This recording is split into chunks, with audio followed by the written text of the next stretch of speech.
This is a short video of menu 2 on the Pulsar Digisight N960 LRF.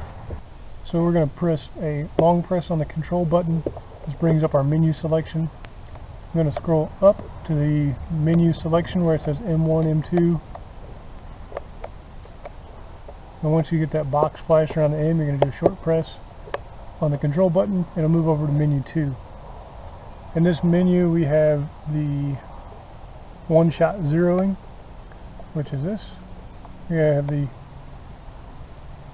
AOE function, which adjusts the angle of the target location. That is involved with the see the angle change to the right of the screen as I tilt the rifle down.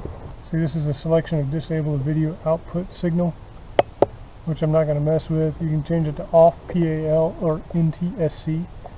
In the States we use NTSC. That's what I'm recording with now. This is your time adjustment. Short presses will move it from each section for PM, AM, and then use the wheel to change the numbers. Now long press will get you back to being able to select your menu.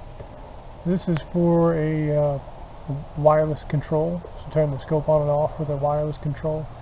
This is the auto off function. It's an option that allows you to activate automatic on and off for the scope. It recognizes whether your rifle scope is in a shooting position. The automatic on off function is actuated 10 seconds after you move the rifle scope relative to the optical axis. So you move the scope up over 70 degrees or downward 70 degrees, left or right 30 degrees, it's going to shut the scope off. So our next item on the menu list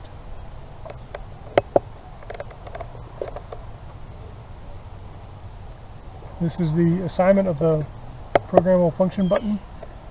So there's a rubber button between the two knobs on the right side of the scope, which allows you to select the sunlight feature, automatic contrast on and off, the color of your reticle, quick selection from that, or doubling your zoom. So you have 4 choices of what you want to assign for that programmable function button. For me, I prefer to have the zoom because coyote pops up at 200 yards. I want to be able to rapidly zoom instead of having to use the control function wheel and slowly zooming into it. The next thing is return to default. So Pulsar was pretty smart whenever they built this feature in. If you hit yes, it's not going to eliminate your rifle zeros. Again, if you hit yes on this default, it will not change your rifle zeros. What it will change is things like the contrast, the brightness, the reticle colors, the angle of elevation, which is that -2 degrees you see on the right of the screen.